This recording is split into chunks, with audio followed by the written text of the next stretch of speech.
আমার অত্যন্ত প্রিয় ছাত্রছাত্রীরা, বর্ধমান ইউনিভার্সিটির বিএ ফার্স্ট সেমিস্টারের পরীক্ষার ডেট তো তোমরা জানোই, ঘোষণা হয়ে গেছে। 3 তারিখে মেজরের পরীক্ষা, 4 তারিখে মাইনরের পরীক্ষা, তারপর পরপর পরীক্ষাগুলো রয়েছে। মেজরের টেক্সট ওয়াইজ সাজেশানও দিয়েছি, কোশ্চেন ওয়াইজ সাজেশান, মানে বড় কোশ্চেনের কোশ্চেন ওয়াইজ সাজেশানও দিয়েছি, ছোটো কোশ্চেনেরও কোশ্চেন ওয়াইজ সাজেশান দিয়েছি। মাইনরেরও কোশ্চেন ওয়াইজ সাজেশান দিয়ে দিয়েছি, বড় কোশ্চেনের দিয়েছি 10 নম্বরের, 5 নম্বরের, আর ছোটো প্রশ্নেরও দিয়েছি 2 নম্বরের। এবারে টেক্সট ওয়াইজ কোশ্চেনটা মাইনরের, টেক্সট ওয়াইজ কোনগুলো করতে হবে, কোন টেক্সটগুলো ভালো করে করতে হবে, সেই অনুযায়ী সাজেশানটা আমি এখন তৈরি করলাম। গতকালকে মেজরের টেক্সট ওয়াইজ সাজেশানটাও দিয়ে দিয়েছি, তো এবারে মাইনরেরটা আজকে তৈরি করলাম। দেখো, তোমাদের 4টে তো একক আছে। 4টে এককের মধ্যে প্রথম একক হচ্ছে সাহিত্যের সংরূপ। সাহিত্যের সংরূপে আছে কবিতা, নাটক, উপন্যাস, ছোট গল্প এবং প্রবন্ধ। আমার যতটা ধারণা, নাটক এবং উপন্যাস থেকে তোমাদের পড়বে এবারে। নাটক থেকে, নাটক কাকে বলে, নাটকের বৈশিষ্ট্য বা নাটকের উপাদানগুলো, নাটক কাকে বলে, নাটকের বৈশিষ্ট্য বা উপাদানগুলো পড়তে পারে। আর উপন্যাস, উপন্যাস কাকে বলে, উপন্যাসের বৈশিষ্ট্য আর বিভিন্ন প্রকার উপন্যাসের উদাহরণসহ আলোচনা। আরেকটা জিনিস পড়তে পারে, ছোট গল্প কাকে বলে, ছোট গল্পের বৈশিষ্ট্য। এই 3টে থেকে প্রশ্ন এবার পড়ার চান্সটা বিরাট। আর গীতি কবিতা, কবিতা থেকে গীতি কবিতাটা পড়তে পারে। আর সনেটটা, সনেটটাও ইম্পর্টেন্ট আছে।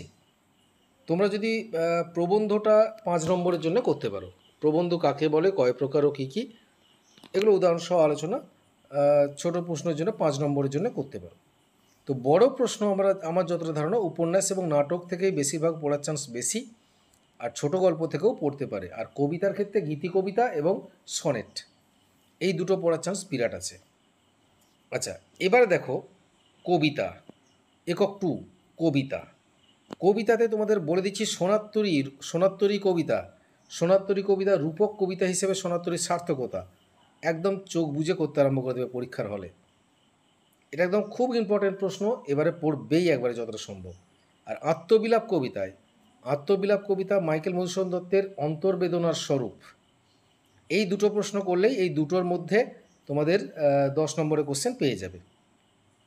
আর বনলতা সেন আমার কৈফিয়তের জন্য ছোট প্রশ্ন করবে 5 নম্বরের জন্য। এরপর হচ্ছে কবিতার পর ছোট গল্প। ছোট গল্প থেকে তোমরা যতটা সম্ভব অভাগীর স্বর্গ এবং মাদার ইন্ডিয়া আর চিকিৎসা সংকটটা থেকে বড় প্রশ্ন পড়তে পারে। অভাগীর স্বর্গ, মাদার ইন্ডিয়া এবং চিকিৎসা সংকট, এই 3টে থেকে বেশিরভাগ আমার যতটা ধারণা চিকিৎসা সংকট থেকে এবং মাদার ইন্ডিয়া থেকে বড় কোশ্চেন পড়তে পারে। তবে বলা যায় না, অভাগীর স্বর্গ থেকেও ফেলে দিলে দিতে পারে। তো 4টে গল্পকে তোমরা টেক্সটগুলো ভালো করে পড়ে যাবে, ভালো করে রিডিং পড়বে যাতে কোশ্চেন ছাড়তে না হয়। আর চিকিৎসা সংকট, মাদার ইন্ডিয়ার জন্য বড় কোশ্চেন করবে, অভাগীর স্বর্গ, রসময়ী রসিকতার জন্য 5 নম্বরে কোশ্চেন করবে। এদিকে প্রবন্ধ রয়েছে দুটো রয়েছে। প্রবন্ধ থেকে বড় প্রশ্ন একটা থাকবে, তবে আমার যতটা ধারণা আমাদের ভাষা সংকট থেকেই প্রবন্ধটা থাকবে বড় প্রশ্ন। আর ছোটো প্রশ্ন 5 নম্বরে বাংলার ব্রত থেকে থাকবে। এবারে তোমাদেরকে একটা কথা বলি, যেটা তোমাদের হয়তো জানা নেই, যে 4টে একক আছে, টোটাল 4টে একক। 4টে একক থেকে 4টে 10 নম্বরের কোশ্চেন থাকবে। 4টে 10 নম্বরের কোশ্চেন থাকবে, তোমাদেরকে করতে হবে 2টো। কাজেই তোমরা যে কোনো একটা একক তোমরা বাদ দিতে পারো। আমার সাজেশান তোমাদেরকে যে তোমরা প্রবন্ধটা বাদ দিতে পারো। প্রবন্ধটা বাদ দিয়ে সাহিত্যের সংরূপ, কবিতা এবং ছোট গল্প, এই 3টে করো। এই 3টে করলেই তোমরা প্রবন্ধটা যদি টোটালি বাদ দিয়ে দাও তাহলেও কোনো অসুবিধে নেই, বড় কোশ্চেন 2টো পেয়ে যাবে। আর থাকে 5 নম্বরের কোশ্চেন। 5 নম্বরের কোশ্চেন 4টে একক থেকে 4টে একক থেকে একটা করে থাকছেই, আর বাকি যে কোনো 2টো একক থেকে 2টো থাকবে। যেমন আমার যতটা ধারণা, কবিতা এবং ছোট গল্প থেকে 2টো কোশ্চেন থাকবে, কবিতা এবং ছোট গল্প থেকে 2টো 5 নম্বরের থাকবে।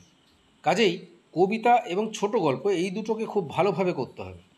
আর সাহিত্যের সংরূপটা, ওটা থেকেও 5 নম্বরে একটা থাকবে, করতে হবে। এবারে আমার যতটা আমার মনে হয় যে তোমরা তোমাদেরকে আমার যেটা সাজেশান সেটা হচ্ছে তোমরা প্রবন্ধটাকে পুরোপুরি বাদ দিয়ে দিতে পারো, ছোট প্রশ্নের জন্য করতে পারো, এই 2 নম্বরের কোশ্চেনের জন্য। আর এদিক থেকে কবিতা, বারবার বলছি, সোনার আত্মবিলাপ 10 নম্বরের কোশ্চেনের জন্য পড়বেই, এবং প্রশ্নটাও হচ্ছে সোনার কবিতা রূপকার্থ বিশ্লেষণ, আর আত্মবিলাপ কবিতায় মাইকেল মধুসূদনের অন্তর্বেদনার স্বরূপ। আর শর্ট কোশ্চেনগুলো আমি সাজেশান যেগুলো দিয়েছি সেগুলো করবে ভালো করে, দেখবে আমার ভিডিওটা দেওয়া আছে, ভিডিওটাতে লক্ষ্য রাখবে, দেখবে শর্ট কোশ্চেন পেয়ে যাবে, যা দেওয়া আছে ওর মধ্যেই পড়বে। আর শেষে একটা কথা বলি, যদি নোটস কারো প্রয়োজন হয় তোমরা ইমিডিয়েট আমার সাথে যোগাযোগ করো। আর হাতে সময় নেই, হাতে আর আজকে 1 তারিখ, 2, 3, 4, মাঝে 2টো দিন, আর নোট নিয়ে তোমাদের কিছু কাজ হবে বলে মনে হয় না। তো যাই হোক, পরের সেমিস্টারে যদি নোট নিতে চাও আমার সাথে যোগাযোগ করতে পারো খুব শীঘ্রই। আর যারা নতুন চ্যানেলটা দেখছো তারা যারা এখনও সাবস্ক্রাইব করোনি, সাবস্ক্রাইব করো, লাইক করো, কমেন্ট করো এবং শেয়ার করো। আর পারলে ইয়েটাও নিয়ে নাও, এই মেম্বারশিপটাও নিয়ে নাও।